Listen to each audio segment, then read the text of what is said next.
أعوذ بالله من الشيطان الرجيم. بسم الله الرحمن الرحيم.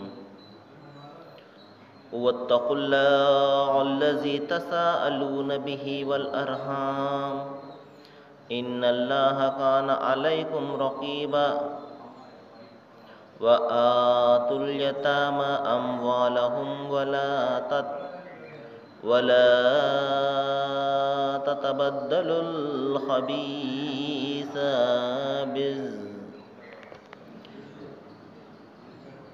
والخبيث بالطيب ولا تأكلوا أموالهم إلى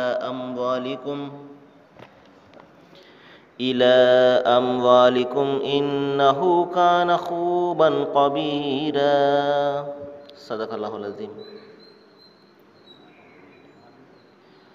అనంత కరుణామయుడు, అపార కృపాశీలుడు, పాలకుడు, పోషకుడు, సర్వలోక సృష్టికర్త అయిన అల్లాహ్ శుభనామంతో ప్రారంభిస్తున్నాను. సోదరిమణులారా, అయ్యలారా, అమ్మలారా, అస్సలాము అలైకుం రహమతుల్లాహి వబరకాతుహు. సర్వలోక ప్రభువు సర్వేశ్వరుడు అల్లాహ్ అందరి జీవితాలలో శుభాలను, శాంతిని కురిపించును కాక. ఆమీన్. ఇంతవరకు మనము మానవులందరి మార్గదర్శక గ్రంథమైన దివ్య ఖురాన్ నుండి 4వ అధ్యాయం 1వ వాక్యం యొక్క అరబీ మూలమును వినడం జరిగింది. దీని యొక్క తెలుగు అనువాదం: ఓ మానవులారా, మీరు మీ ప్రభువుకు మాత్రమే భయపడండి. ఆయన మిమ్మల్ని ఒకే ప్రాణి నుండి పుట్టించాడు. అదే ప్రాణి నుండి దాని జంటను కూడా సృష్టించాడు. ఇంకా ఆ జంట ద్వారా ఎంతోమంది స్త్రీ పురుషులను భూమిలో వ్యాపింపజేశాడు.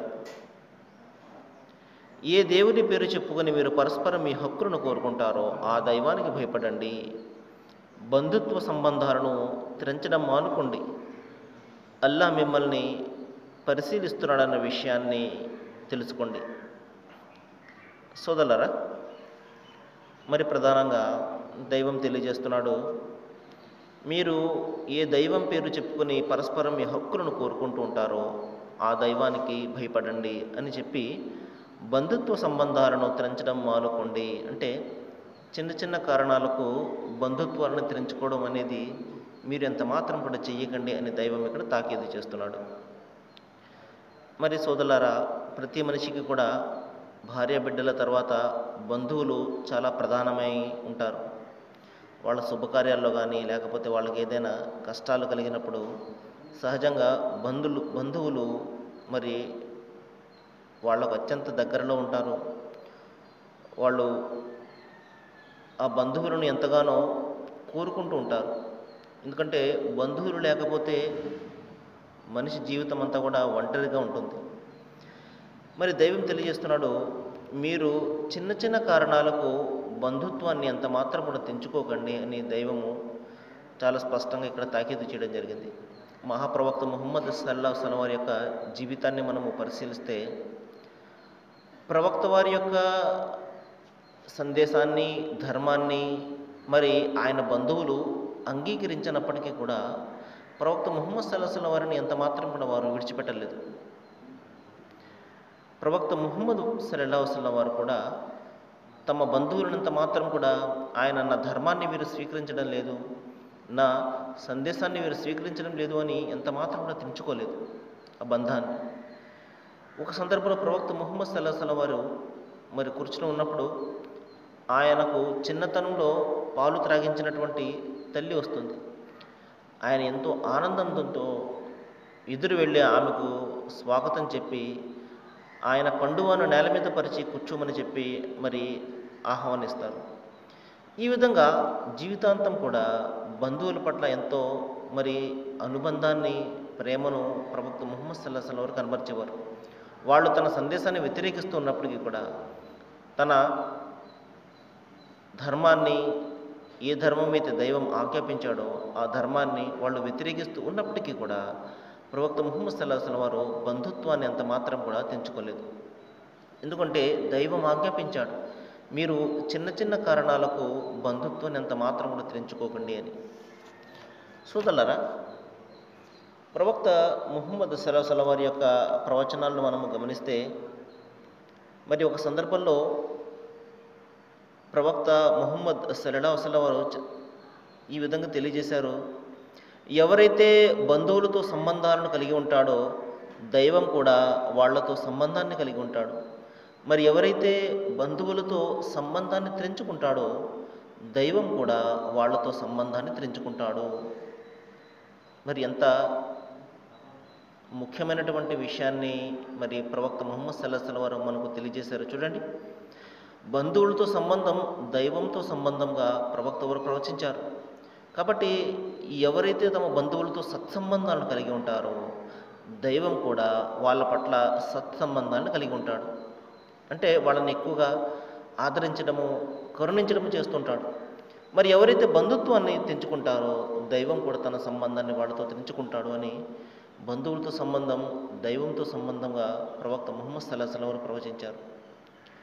మరి ఇంకొక సందర్భంలో మహాప్రవక్త, కారుణ్యమూర్తి, సర్వమానవాళి కోసం వచ్చినటువంటి మనందరి ప్రవక్త ముహమ్మద్ సల్లాహు వారు, దైవం ఆయనపై శాంతిని కురిపించనుగాక, ఒక సందర్భంలో తెలియజేశారు: మీకు ఉపాధిలో వృద్ధి కలగాలి అంటే, ఆయుష్ పెరగాలి అంటే మీరు మీ బంధువులతో సత్సంబంధాలను కలిగి ఉండండి అన్నారు. చూడండి సోదరులారా, సహజంగా ప్రతి మనిషి కూడా ఉపాధి కోసము ఎక్కువగా తాపత్రయపడుతూ ఉంటాడు. నాకు బాగా నా యొక్క ఉపాధిలో వృద్ధి కలగాలి అని, శుభం కలగాలి అని సహజంగా మనిషి ఎక్కువగా కోరుకుంటూ ఉంటాడు. మనం చూస్తుంటాము, ఎంత సంపాదించినా కూడా పైసా కూడా మిగలకుండా చాలామంది బాధపడుతూ ఉంటారు. ఎంత సంపాదించినా ఖర్చు అయిపోతుంది అని చెప్పేసి. ఎందుకంటే సంపాదనలో శుభం ఉండదు కొంతమందికి. మరి ప్రవక్త ముహమ్మద్ సల్లాహు వారు చెప్పారు, మీ సంపాదనలో కొంతమంది ఉంటారు, వాళ్ళు తక్కువ సంపాదించినా ఎక్కువ మిగులుతూ ఉంటుంది. అదే సంపాదనలో శుభం అంటే. 1,00,000 రూపాయలు సంపాదించి 1,00,000 రూపాయలు ఖర్చు అయిపోతే అది శుభం కాదు. 1,000 రూపాయలు సంపాదించి మరి 500 కూడా 500 మిగిలింది అనుకోండి, అది సంపాదనలో శుభం అంటే. మరి మహాప్రవక్త ముహమ్మద్ సల్లాహు వారు తెలియజేశారు, మీకు సంపాదనలో శుభం కలగాలి అంటే, మీ ఆయుష్ వృద్ధి కలగాలి అంటే, మీ ఆయుష్లో వృద్ధి కలగాలి అంటే మీరు బంధువులతో సత్సంబంధాలను కలిగి ఉండండి అని.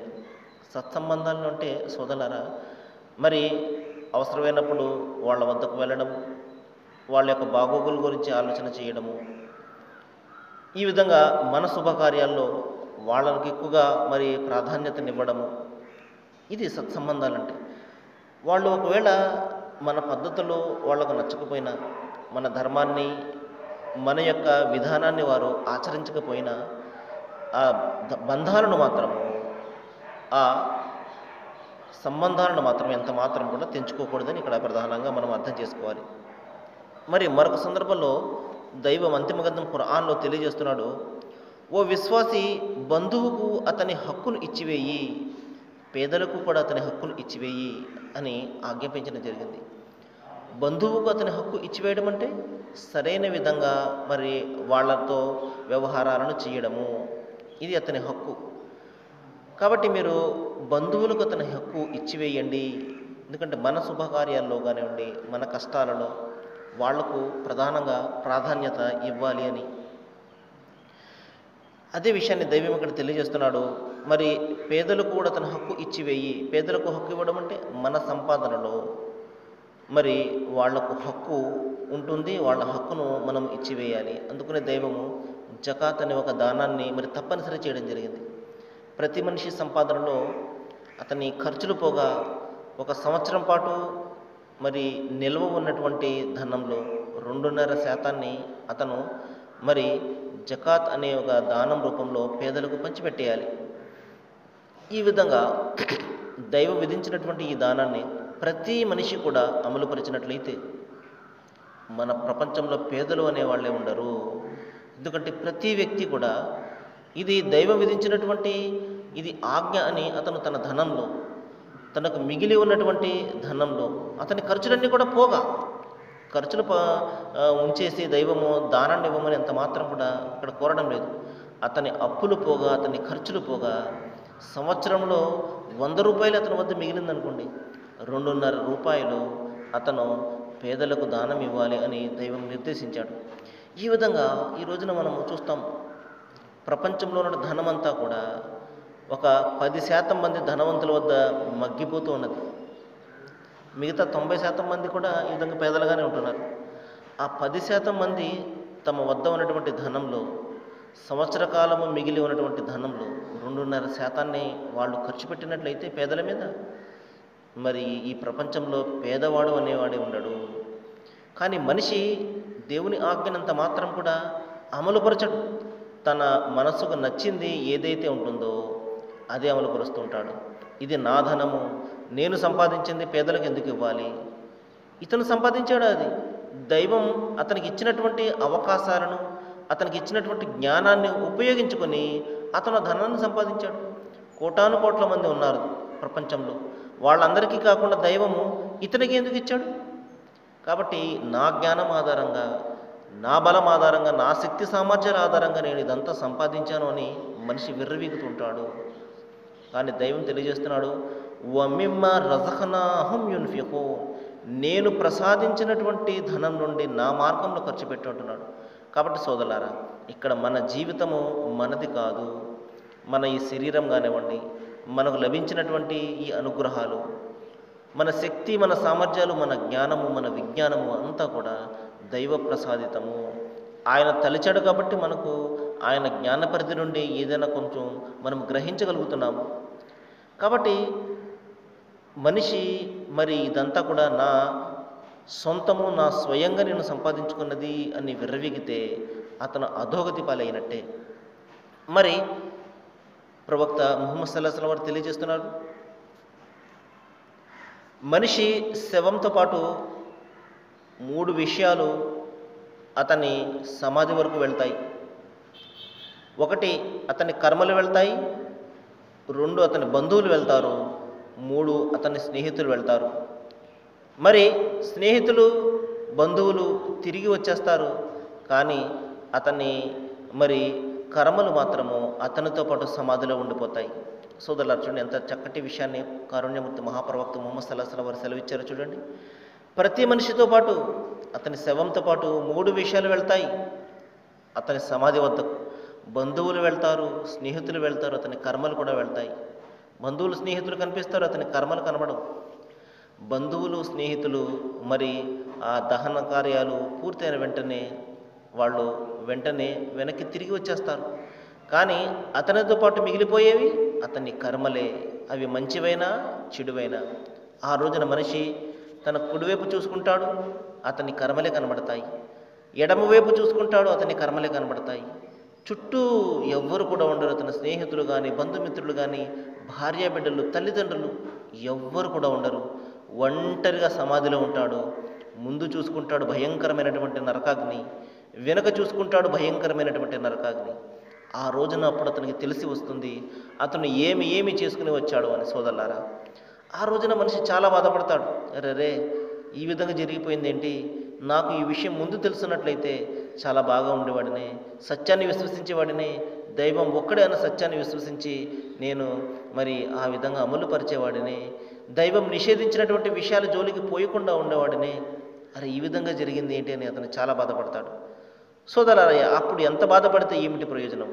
మన జీవితము మన చేతుల నుంచి జారిపోతుంది అప్పుడు. కాబట్టి మన జీవితము మనలో ఉన్నప్పుడు మాత్రమే మనకు అవకాశం ఉంటుంది. ఈ విషయాన్ని నేను అనేక సందర్భాల్లో చెప్తున్నాను. కాబట్టి గ్రహించాలి మనము సత్యాన్ని. వినడము ప్రధానం కాదు, వినినటువంటి విషయాలను అమలుపరచాలి. మరి మన జీవితంలో వాటిని అనుసరించాలి, ఇది ప్రధానము. కాబట్టి మంచి మాటలు మనము ప్రతిరోజు కూడా వింటుంటాము. కానీ ఎన్ని మంచి మాటలు విన్నా ఆ మంచి మాటలు మన హృదయంలో మరి చోటును సంపాదించుకోవాలి. వాటి గురించి మనము ఆలోచన చేయాలి. మనం అంతవరకు ఏ మార్గం అయితే అనుసరిస్తున్నామో, ఏ పద్ధతులు అయితే అనుసరిస్తున్నామో వాటి గురించి ఆలోచన చేయాలి, ఇది సరైనదా కాదా అని. కాబట్టి ఈ విధంగా పరిశోధన చేసి సత్యమైనటువంటి మార్గాన్ని మనం అనుసరించాలి. అప్పుడే దైవం కూడా మనకు సహకరిస్తాడు. మరి సోదరులారా, సృష్టి ప్రభువు తెలియజేస్తున్నాడు, మరి బంధువుల యొక్క హక్కులను ఎంత మాత్రం కూడా కాలరాయకండి, మీరు బంధుత్వ సంబంధాలను ఎంత మాత్రం కూడా తెంచుకోకండి అని అంతిమ గ్రంథం ఖురాన్లో దైవం తెలియజేస్తున్నాడు. మరి ఇంకొక విషయాన్ని గురించి కూడా తెలుసుకుని మరి ముగించుకుందాము. ప్రవక్త ముహమ్మద్ సల్లల్లాహు అలైహి వసల్లం వారు చెప్పారు, ఎవరైతే బంధువుకు ఉపకారం చేస్తే ప్రత్యుపకారం చేస్తాడో అతడు బంధుప్రియుడు కాడు. సంబంధాన్ని తెంచుకున్నప్పటికీ కూడా కొనసాగించేవాడే బంధుప్రియుడు అన్నారు. అంటే బంధువులు మనకు ఎవరైనా మంచి ఉపకారం చేశారు, మన కష్టాల్లో ఉన్నప్పుడు ఏదో ధన సహాయం చేసి ఆదుకున్నారు, అతనికి ప్రత్యుపకారం చేయడం బంధుప్రియం కాదు. ఒకవేళ మన బంధువులు మనతో సంబంధాన్ని తెంచుకున్నప్పటికీ కూడా మనము తెంచుకోక సంబంధాన్ని కలుపుకోవడానికి ప్రయత్నం చేస్తాము, వాడు నిజమైనటువంటి బంధుప్రియుడు అని ప్రవక్త ముహమ్మద్ సల్లల్లాహు అలైహి వసల్లం తెలియజేశారు. సరే, మరికొన్ని విషయాలు మనము రేపు మాట్లాడుకోవడానికి ప్రయత్నం చేద్దాము.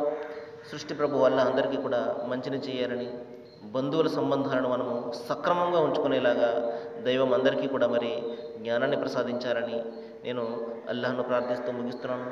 వాఖిరు దవానా అనిల్ హమ్దులిల్లాహి రబ్బిల్ ఆలమీన్. అస్సలాము అలైకుం.